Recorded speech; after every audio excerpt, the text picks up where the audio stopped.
Hello, everyone. Thank you for joining me again for sort of tips and tricks and monthly YouTube live on structure building, actually, just giving you a taste of a little bit of what you can do with specific material supplies that is fun to work with. And I think in some of the little sort of advertising marketing piece for this particular one, I actually clearly showed this particular structure as something that I might show you how to create the step-by-step. So this one here is made out of Middlino, and in fact this structure was built maybe 3 or 4 years ago, and it's just been kicking around. I've used it multiple times as a basic structure for a hand-tied bouquet or a bridal bouquet, where I may have filled it, most of it, and using this truly just as a silhouette to be able to kind of establish beforehand the shape that I'm aiming for. That's usually the reason why we build structure, is that it's like a dress pattern. You have a definite guideline as what you're going to build at the end. So in planning, so you create a structure or a template that will allow you to get there, because then you have, it's kind of like a coloring book. It's like building a coloring book to create the silhouette, and then you fill in with whatever amount of flowers that you want, just a little bit to create a much more linear design, taking advantage of the linear structural look that you have already, or fill it with a lot of stuff where you're using it as a more functional piece, a skeleton, in which then you can follow the template of the flow of material to hold material in places. So the big question is, we are depleted of Middlino. In fact, I have very little Middlino left. I think I have maybe a handful of Middlinos that I have used, and I'm going to talk a little bit about that because, with a lot of my videos, it shows a lot of Middlino structure. I've been using it for many, many years and trying to diversify its purpose, its functional use. And so, when it became difficult to get, then I was a little bit challenged as to if I can continue to do what I've always loved to do with this kind of linear material. And meanwhile, I found this material, which is, and that's the theme of this particular one, it's round reed. So it really is a type of rattan, and it's very similar to Middlino, but I think it's a little bit stronger. It's a lot more pliable. Either it's more pliable if you put it in water, soak it in water, it becomes even more pliable, true. But this one, when it's dry, it doesn't become as brittle, and it ages better because it's really caning material that they use for basket weaving, for caning work on chairs and things like that, the weaving. And so it really has to be a durable material because it's made for something that's supposed to be functionally much more durable, which is what I like about it. So sometimes, when something happens and you can't get something, then you look for something else that will replace it. I think in a way I found an even better material that is readily available because caning and basket weaving been going on for hundreds of years.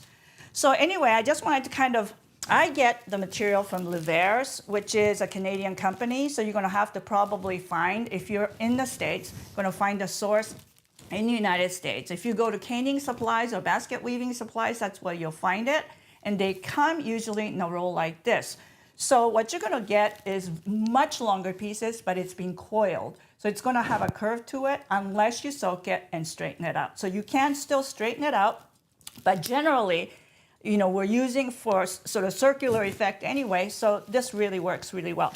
This one here is #1 grade, which is very thin, but what I'm using here, and I've actually prepared it already so that ready to use, is actually #3 grade. So it's the diameter of this material that determines, and you actually get, I think comes in like a certain number of pounds.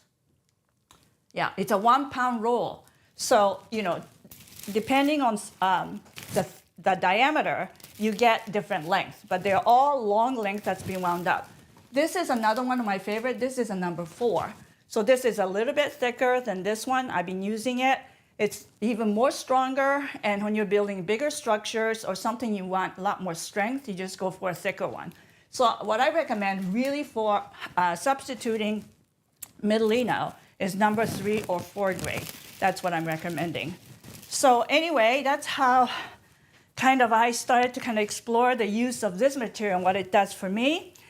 And so today what I'm going to show, because as you can see, I do have sample of the ever popular spiral, Nautilus spiral, and also the tatami method, which are things that you can make with this material. So it's very diverse in its methods, what you can get out of it. I wanted to share that with you too. But what I'm going to attempt to do is make something like this for a bouquet, a hand-tied bouquet, whether it's for a wedding or whatever have you, or you can also pop it into a glass vase and design into it as part of the structure that holds a particular type of design. So that's what I'm going to do. So what I'm going to show you is how to make, so this is ultimately what I ended up making, something like this. So as you can see, because of the curve of this material, it makes sense to not extend out sideways and long, that you're actually using the arc of this material to create something that's a lot more curvilinear. So it has a very kind of Art Nouveau linear kind of feel to it. So this is what we're going to make today. Now, if I did want to make more of the longer pieces like this, this is the old middle that I have that then I can then add to this and tie it into this structure to get more of that long sweeping line out of it. So that's really the key, which means that if you want to, with a cane, you need to actually soak it in water and straighten some of that out. And what I advise for you to do is cut it into certain lengths, a bundle of it, soak it in water, and hang it with a real heavy weight, like a clip weight at the bottom, so it just hangs straight. I think that's the best way to get straightness out of this material. So the first thing that you want to do is to get these loose pieces out of this. Now this could be the bigger challenge than actually the weaving and binding this material itself, because it gets really easily tangled up. So my first tip is when you get this roll, cut all those blue ribbon off of it, and then you're going to actually use bongo ties. Bongo ties only because when I pull it out, it shrinks, but if I want to put one in, it expands. So it just makes it easy tie.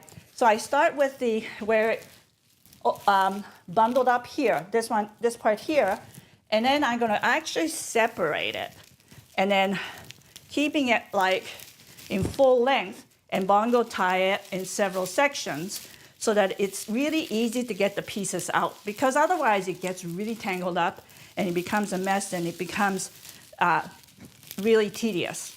And so I'm just showing you a trick that really helps me go through this. So this is kind of what I've done, is bongo tied it.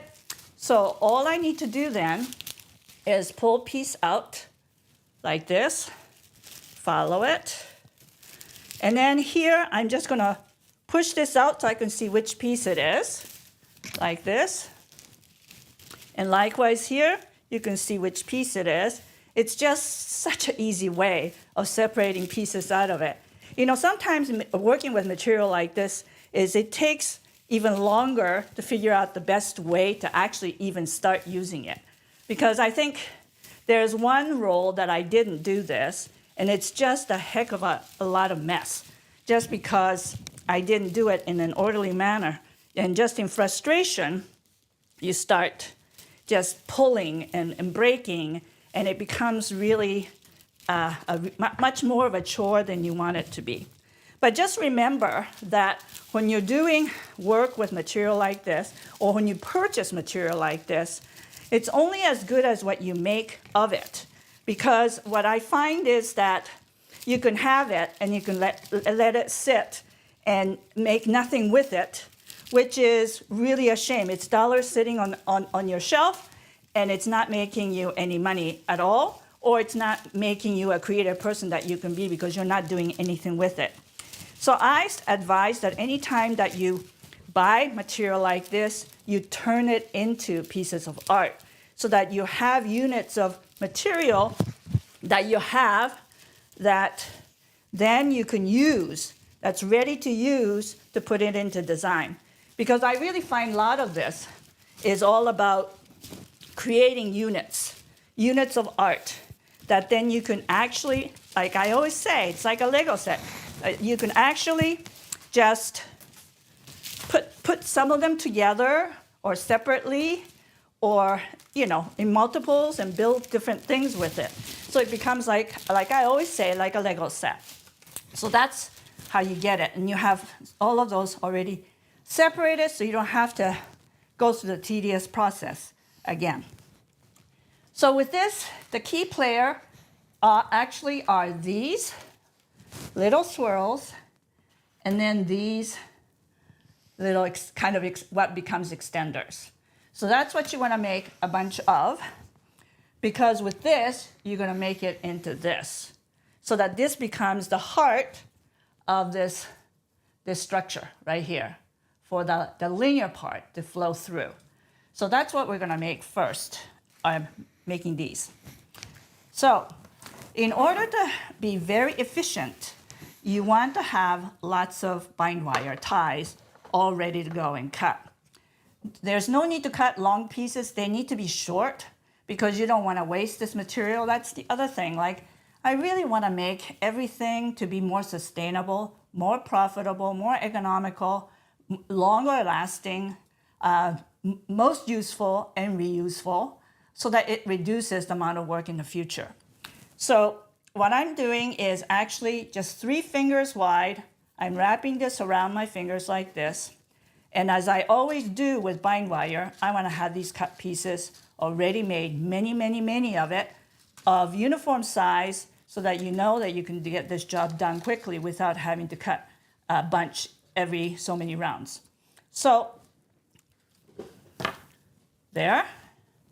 And then I'm going to cut this end, and then I'm going to cut this end. So here I have actually probably 4 sets of those rounds in here, and I want to do that in advance so that I have plenty of it so I don't run out, because there's going to be a lot of tying. And what I want to say about a lot of tying, it's tedious work, and I think that's why a lot of people are not crazy about structure building, because maybe they're just impatient and they want things done quickly as florists. But the thing about taking time to do it in a very tedious and correct manner and with good craftsmanship, whatever you build is going to last longer. You're going to get a lot more use out of it. And that's really the key. And there's a definite art to building structure itself to be a piece of art. And you got to pride yourself in the cleanliness of it, the execution of it to be really tight and solid so it doesn't break apart. I find that a lot of times when I teach this, like in person, a lot of people are quick to finish it, or they'll bunch a lot more together so that there's bundles that they're bunching and bind wiring. The key is to be a lot more tedious and do it in many places. And that becomes a chore. But in the end, I have structure like that I have that's around for 4 or 5 years, because they're not bouncing around and breaking every time you move it. And that's really the key, is to make something that's really solid, that's mechanically really sound. So in making this, what I'm going to do is take a piece like this, and I'm not going to cut anything until it's time. So I'm going to actually, oh, that broke. Oh, wait a minute. So it broke. So I'm going to actually put that in this tray here, because all the short pieces, scraps, I'm going to actually make it into something. I'm not throwing anything out. So I'm going to do this. So I'm going to start with that. And whoops, that broke too. This is actually more brittle than usual. Like, I'm really surprised, because that's what I like about this caning, is it seems like it's less brittle. But oh, this is really embarrassing. Oh my God. I've been pitching this material because it's so much more durable. But you know what? No waste there. So I'm just going to go ahead and do this. And then I'm going to tie nice and secure on that spot where the loops come together. Okay. Oh, wait a minute. I think I'm being very careful because I'm worried about it being brittle and breaking. So, but really in the end, oh, that came apart because I loosened it. But that's okay, because anytime that you have that situation, you just add on that loose piece to another spot, because the whole idea is to make it so it's really nice and tight. So I'm going to go from there to there. it's breaking. Oh my gosh. That's a very flawed piece because I haven't had a piece in a long time like this. Okay, that's really horrible, but anyway. So I'm gonna actually tie this to that. So you're tying in many places so that really, in fact, even if it breaks in a few spots, you still have a cohesive piece that really will keep it together. I'm obviously making this one the loops a little bit bigger because I'm now being a little sheepish about coming in really tight with the cane because this is a very brittle one. But I'm not abandoning it just because in the end, it really doesn't matter because in the end, it's going to be tied in so many places that it's going to form exactly what I need to finish this particular design.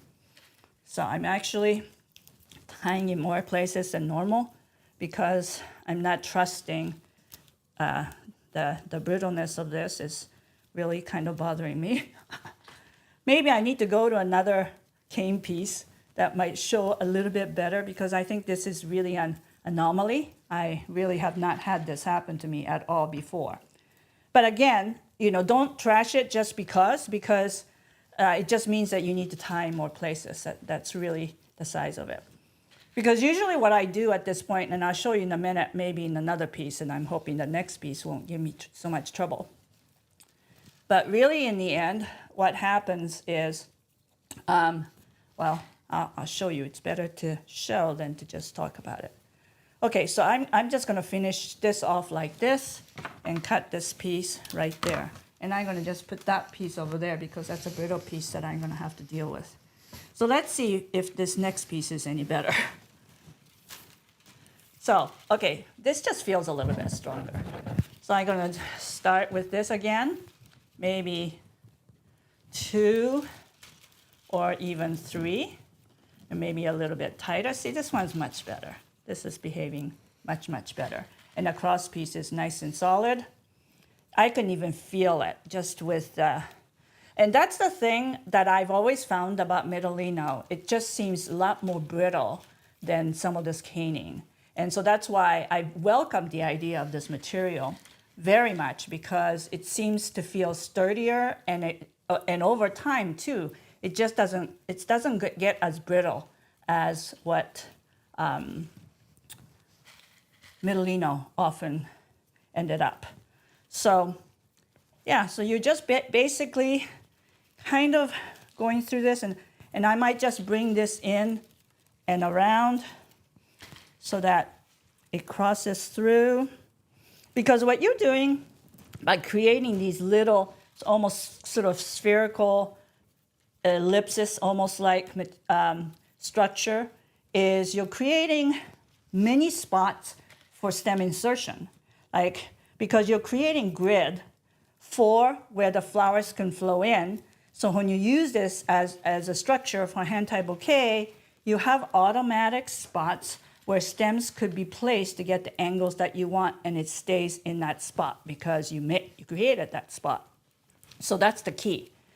But the thing is, the art of building this it's really fun because I find that it's such a fun artistic process where you're just allowing your lines to flow through and tie where you want to. So you're really mindful of the shapes that you're creating, openings that you're creating, and really having fun with it. Because I have to honestly say, each time I make a piece, a structure, it's not like the last one. It has a little different proportion or just a little bit more contortion in certain parts and then more openness in the other, because it's not regulated by exactly how I create this pattern. There's a certain randomness to the process that makes it fun. It doesn't take a great deal of concentration. Like I say, with so many kind of crafted art pieces that I make, it's an enjoyable process to see how things actually develop randomly. So there's a sense of randomness about it that seems to me a lot more natural process than very calculated way of designing. So that's what I like about it. So here is another one. As you can see, a lot tighter than this one because this one was breaking. So I was being careful, but that's okay. See, this is the other thing that I love about this process is there's no bad piece, not really, because every piece has functionality built into it, but the randomness of the way it's created makes the design much more compelling because every piece is a little bit different. And I think in a way, isn't that kind of what nature is when you really think about it? Look at ourselves. Every one of us is different because wouldn't that be boring if all of us were the same? So, I think it's really taking into consideration here, like this is what I often do too, is slip it into the loop so I can get those crossing lines much more easily. And you can do that only if that cane is not so brittle. I couldn't do that with the first one, but I normally do this to get more interesting line flowing through. But I think the randomness of how you design, sometimes I think a calculated design often looks static. It looks staged. When you do it more randomly, as nature does, in nature, the leaves fall naturally and it lands in a certain place, and then you look at it and say, wow, that's beautiful, how it landed. I love that about the way I like to design. And so that's the process that I use for myself, is to kind of a natural, organic construction that happens as you playfully enjoy the design process. So this is what I'm doing right now to create these pieces. Again, if you have really strong pieces, you can go tighter. And in this, again, maybe I can slip this into there, like that, so you can get a little bit more intricate structuring on the inside of it.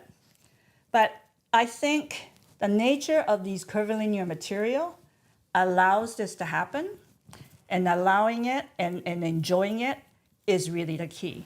And I think many people tell me, when I do demonstration and talk about my processes, they're like, you really enjoy making these things.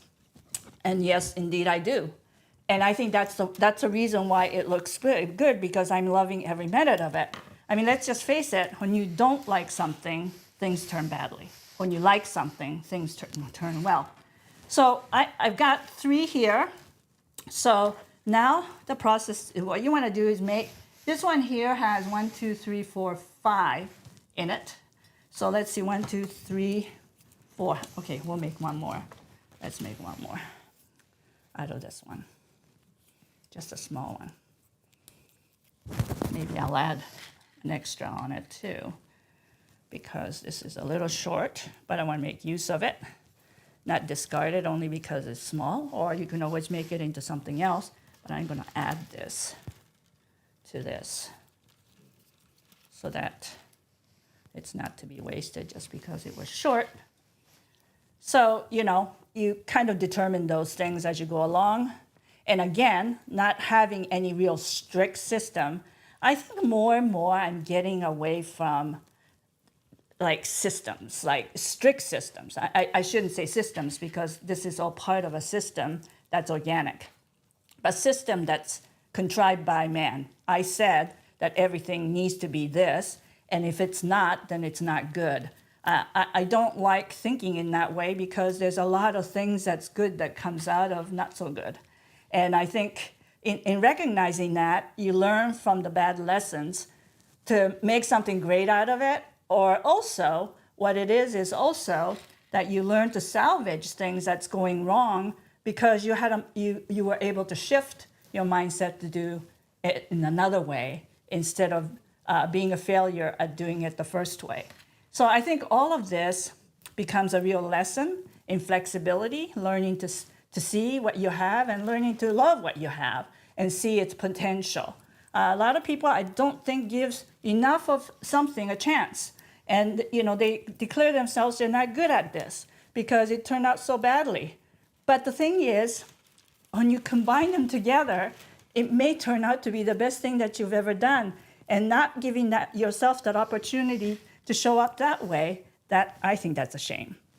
So I believe in creativity, that it happens because you stick with it. And I like to think that that's the way I like to design, for sure. So anyway, that's my 5th piece.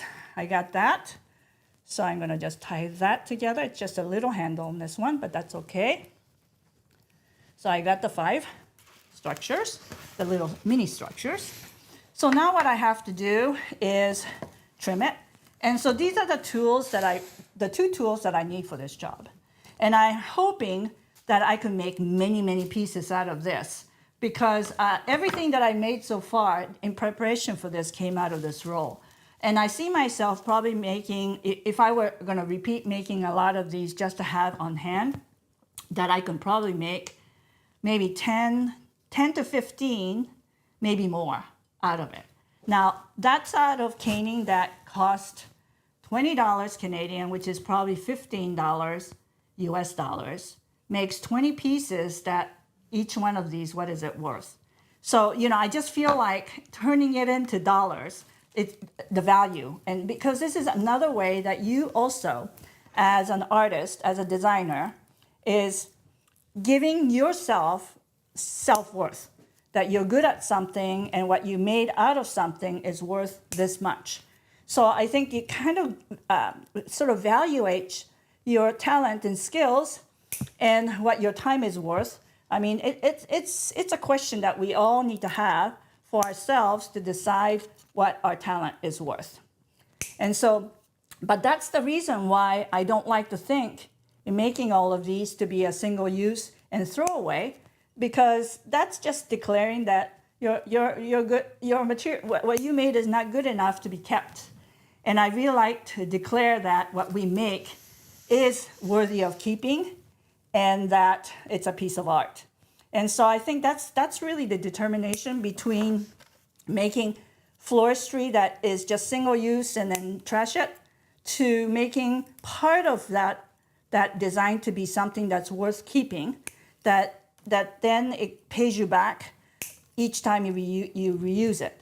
And if you can kind of design into a system like that, and a very organic system, it becomes a very sustainable way of using not only your flowers, but definitely your supplies in a way that saves you time in the future, and it makes for no trips to the landfill until it's time to be thrown away because you used it 20, 30 times. That's what I like to think. It's a very much more sustainable system of designing.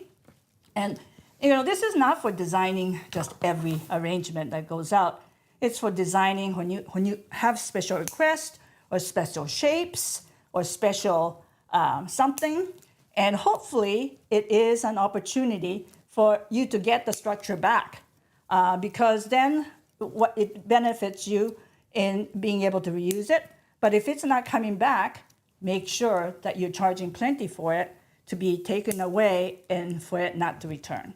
So, again, the valuation of what your talent and skill is worth becomes a very important part of determining how profitable this kind of way of designing can be. But for most, I think the ability to create something that's unique, that's different than your competition or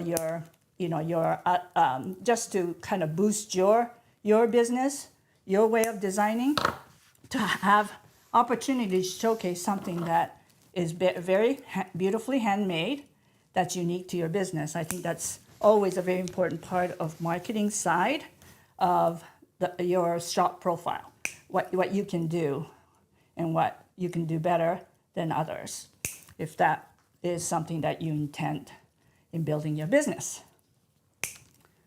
So the other thing that's really good about this is when you have structures like this, it allows for your other staff member in your business to be able to create into these structures so that they have a guide as to the shape of the design. Sometimes it's really difficult to have, your staff member, junior designers or trainees in your shop to help you out with creating certain kind of bouquets. Repeat it 5 times because that's 5 bridesmaids bouquet. If you have a structure that they can see how each stem fits in, and also giving them a template that gives you less stem insertion because the space is also taken up by air that's created with this structure so that you don't stuff it, so that it becomes more economical to design into it. So it has that kind of that side of economy of means into the formula as well. So with these, what I want to do is sort of start putting these side by side to create kind of a mass of pieces.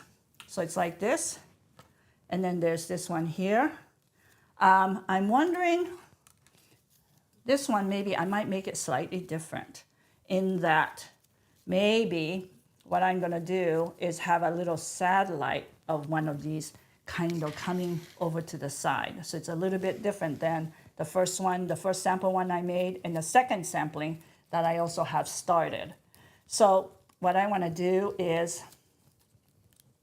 bind that together. And then this becomes a handle.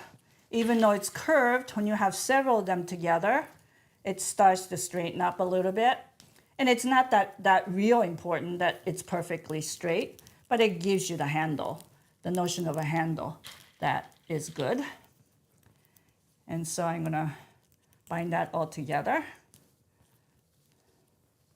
like that. So that becomes, and now what we're going to do, and we'll use this as a satellite, so maybe it goes over here on the side. But what I'm going to do is actually trim these out. That's the reason why we have this end cutter. The end cutter makes it possible for me to grab that tie and twist it a little bit more so the tie is even tighter. The whole idea is this shouldn't slip at all. Like this could still slip because it's hand tied like this. You can see that. But when I tighten it, just a couple of tweaks through and bind, it becomes solid. And that's the key, is the solidity of this, that it's not like goofy binding where it can slip and then it changes the whole thing. So now what I'm going to do is trim this out here so that we have a nice handle. But these becomes pieces that I'll put over there to use. I'm being so much more mindful about using everything because there's so much that we throw away that could be so useful.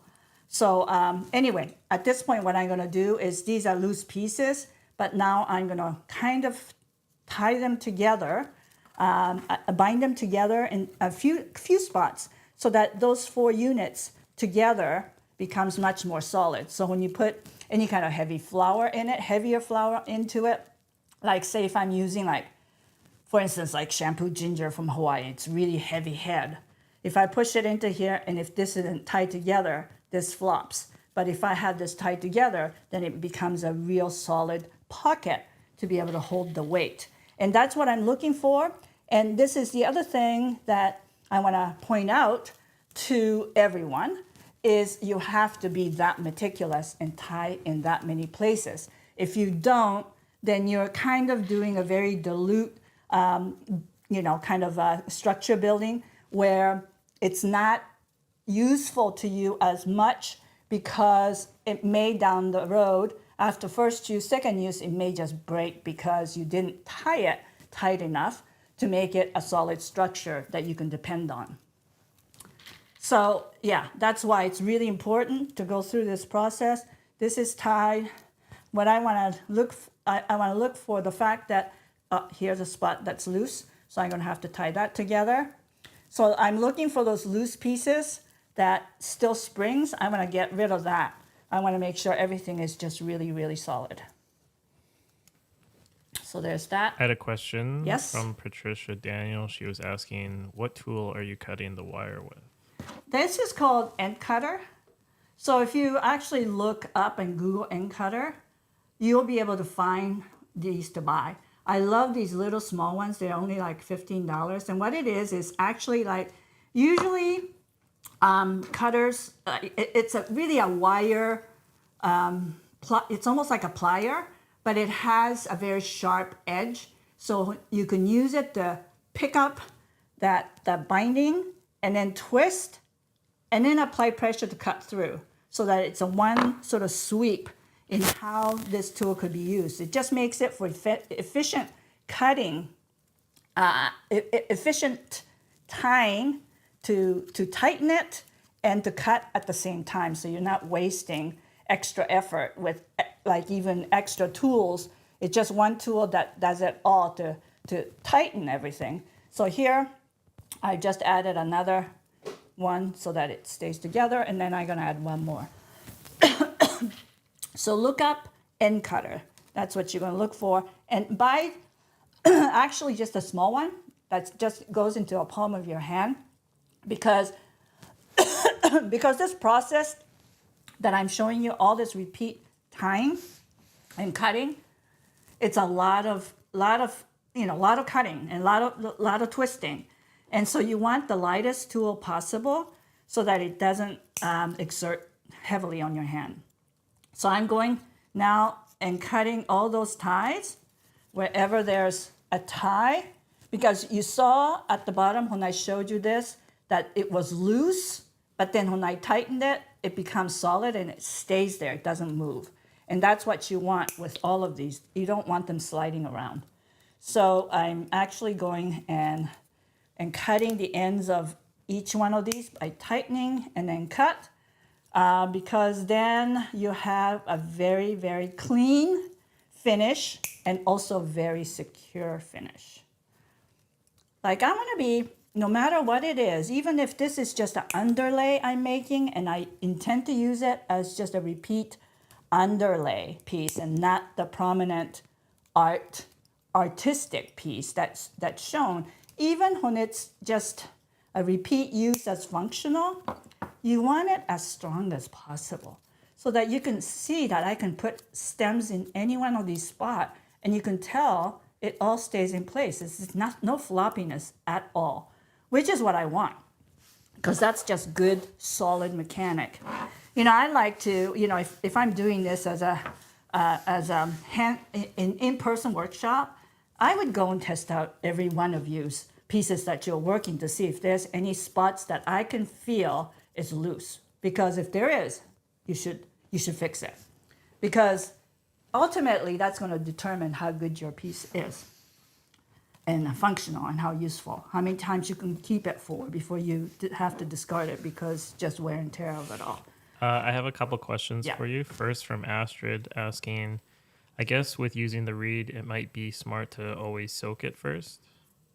It depends. I don't like soaking it unless I want it to do more than what it is.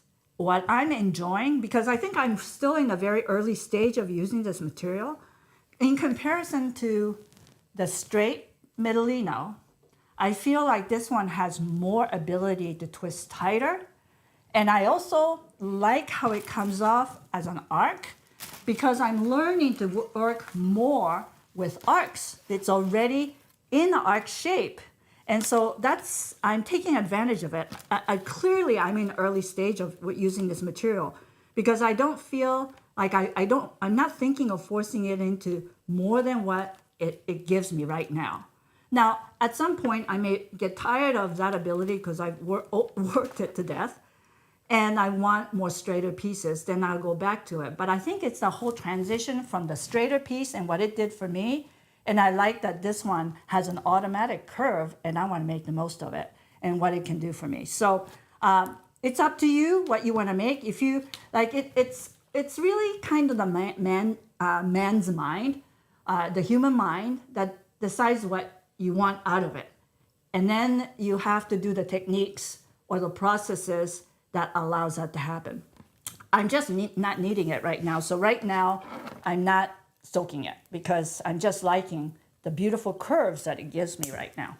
So if that makes any sense at all, that's just the process that I always put for myself, is I want to test it out this way, and then maybe I'll work on next soaking it and what can I get out of soaking it. Yeah. So in a related question from Joan, she's asking, could you use willow to bake the structure with after soaking it? Willow? Yes. Willow as in weeping willow, curly willow, what kind of willow? River willow? Well, how about you answer both? Okay, with weeping willow, it doesn't have the turgidity because it hangs. So it's always a draping pieces that you get out of it, unless you go deeper or higher up into the tree to a thicker part. But then you lose that wispy linear flow that I'm always seeking with this kind of structure. So really the best of the three between weeping willow, the river willow, and curly willow, to get more of the character that I'm doing here would be river willow, because what you're looking for is straighter whips, still pliable, and the thinner ends that gives you the same quality. Because curly willow does that, but it has a curl to it so that you don't get the straight flow. It's always have the curviness, which is beautiful in itself. It's another kind of structure. And we'll get into that, like with my structure building course with the virtual one that's coming up. We're going to sort of take different material and see what it gives us. Because it's not so much what we force it to do, but you have to first identify the true element of that design. And with curly willow, its natural nature is its curliness. So what is the best thing you can get out of it to build a structure with it? So that's the thing. But I will say this, that's really kind of wonderful about material like reed, is that it's already pre-dried, so there's no shrinkage. Because that's the biggest problem with any of this stuff, with fresh weeping willow, fresh river willow, fresh curly willow, is that there's shrinkage. So while you're building it fresh to get the pliability, after it dries, like within a week, those ties that you did tightly is no longer tight. It becomes loose because there's shrinkage. And also, after it dries, it becomes very brittle, especially the thinner tips. And in order to build structure like this, that has those beautiful extension and beautiful whatever, it needs to stay like so that it doesn't break off. And that's the difference between working with fresh material versus something that's already dried that is still very pliable. That's the two feature of this that I covet the most, is there's no shrinkage. So once I make it, I can use it over and over. I don't have to fix it. So I hope that answers the question with a fresh material. Okay, so what I'm gonna do here is, after I get this, I'm going to now, like you can see, the line that I've created here, all these extensions, because this becomes the holder for these extensions. And I really love kind of the torquing movement of these lines here. And you can see why I love the curves very much, that it's not just straight thing that goes like that, which is the very first example that I showed from before with the Middlino. I'm really fully taking advantage of the beauty of curving arcs, using arcs, and the pliability of these pieces. Because not only am I getting these straight extensions, but I'm also getting these beautiful loops that becomes then the carrier for these overlay. So that's kind of what I'm going to do with this. I want to have several of these ready, and I think these are done, and they're kind of random lengths. I really want some nice long length out of it, so I'm going to use maybe this one here and go this long. I'm using 3 because 2 is too flat, and 3 gives you dimension because you're going to overlap it so that there's bulk with it, not 3 side by side, like that. And then tie, because that gives you more stability, more strength, because it has volume. It's not just a flat piece. And then I'm going to go about a foot and tie again, because I'm going to keep it nice and strong and bound together. But just remember, whenever you create this, there's a beauty to this in itself, that it's not just 2, that there's 3. Because this is where you can put stems through this, split it up, put stems through these. So it becomes part of the structure that is very useful for certain stem placement. So I'm gonna go and add another one. And then this is the end, so I'm gonna cut off there. That's what I like about, of course, about the cane. They're long pieces, and so you're not like limited to what you can make out of that same length of Middlino. Like if you want it longer, you have to add two together. Like you don't have that situation with this, is what I love about it. I'm gonna make another one, just as a reserve, just so that I want to have enough to make something without making another one. I'm just preparing, just in case I need it. I want to have extras. So,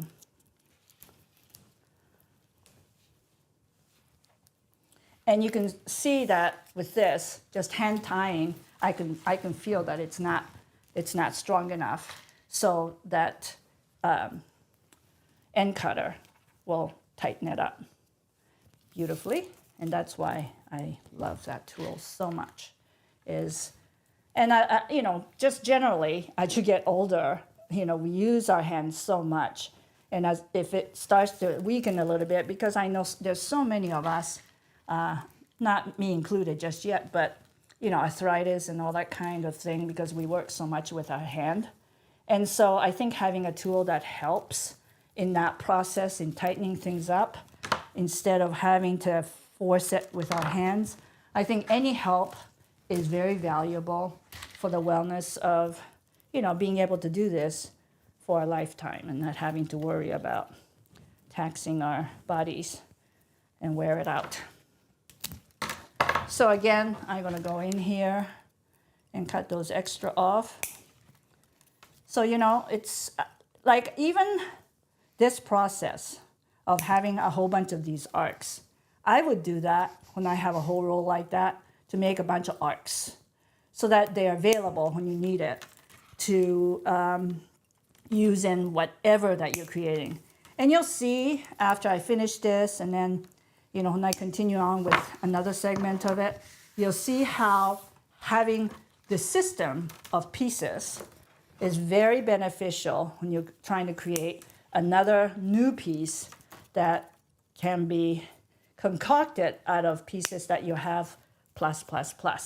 So that's why I say that becomes a very organic design system, like a Lego set with these arcs.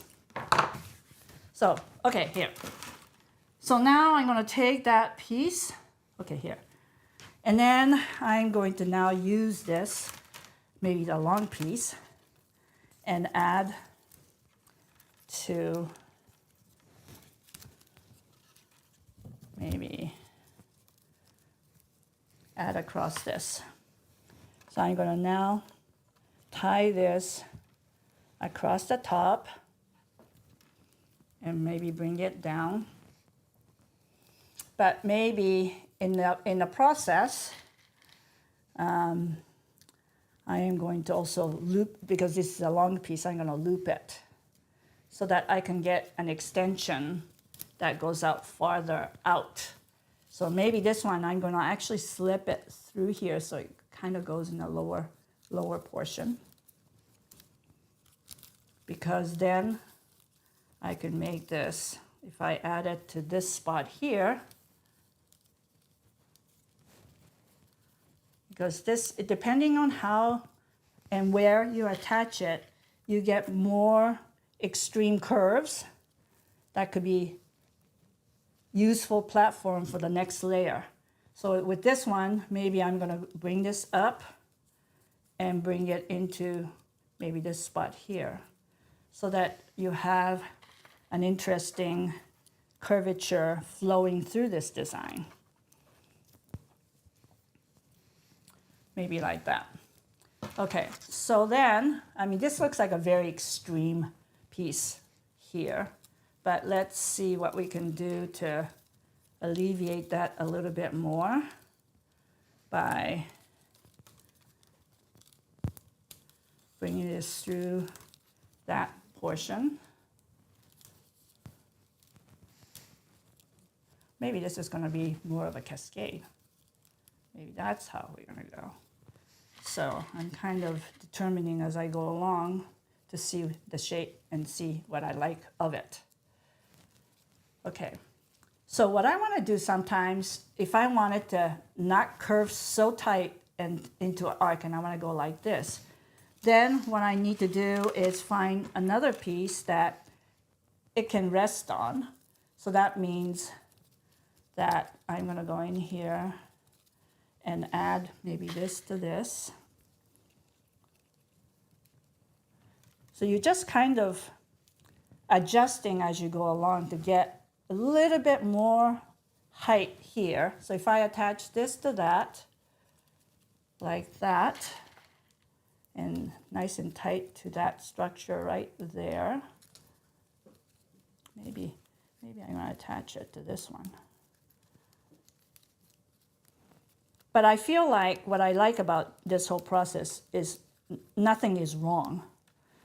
It just keeps morphing into closer and closer to what you're aiming to do.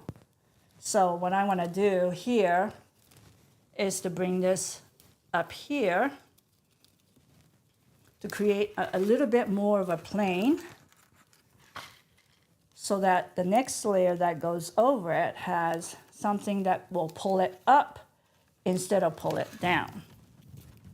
So what you'll find is as you work with it more, you can see what you need to do to get the effect that you're looking for. So I'm creating a higher plateau so that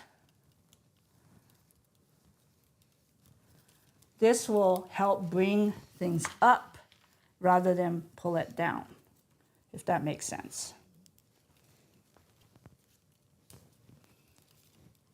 Okay, so this,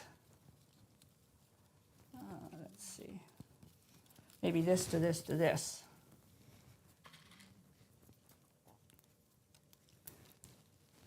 And you can see, because there's so many ties, how important it is for us to be mindful of.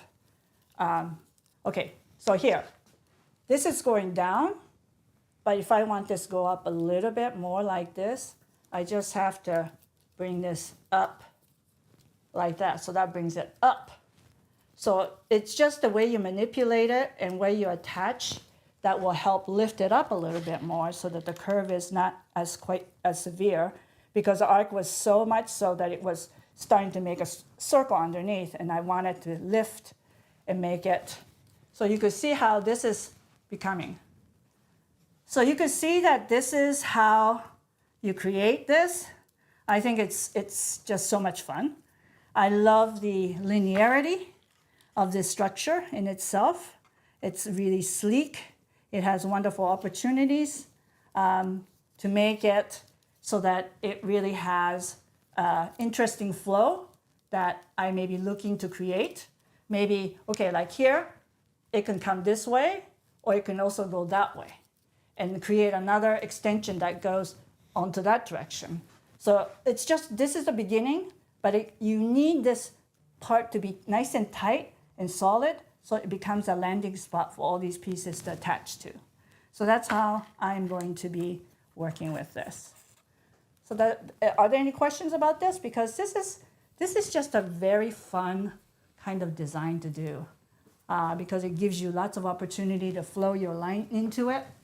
Like you can see that, like a piece like this, ivy, if you slip it into a spot right in here like this maybe, then yeah, it goes and attaches to this to give you a beautiful flow. So thank you very much. This is just the beginning of what structure building is all about. Yeah, so thanks everybody for joining us today. If you're at all interested in joining Hitomi for her class, it starts in 2 weeks on Saturday, April 14th. We do have some spots still available, and we're again giving everybody here on YouTube 20% off if you use the code YouTube20 until April 14th, so next Sunday. And the class is $199 Canadian. It's a 3-week virtual program. So with that extra 20, it brings it down to about $160. So yeah, anything you want to add, Hitomi? No, this is just play for me. And I love the result of just having fun with structure building. And I just hope that it's something that I can share with all of you and you learn the skill so that you can start to create some things that has a definite kind of intent in the flow, visual flow of the design and the structure of it. So Yeah, and yeah. I'll quickly add that we did recently confirm the times of the individual sessions. So if you go to that link that I shared earlier, or you go to Hitomi's website, hitomigilliam.com, and to the class, you'll see, as we see here on the screen. So, we have the Saturday sessions are going to be 10 a.m. Pacific start. Sundays ones are 12 noon, and we have one middle of the week session, which will be at 3 p.m. Pacific to accommodate those who have to work during the day. Yeah. So yeah, hope that you join us. Yeah, and it's all recorded, so if you miss anything, you can catch up. Yeah, And they're all they're 90-minute sessions. They will be live streamed, so you can watch them live. You can ask questions. There'll be live Q&A throughout each session, but then they'll also be recorded in full for you to watch afterwards. And with your registration, you enjoy lifetime access to all of the recordings and course content.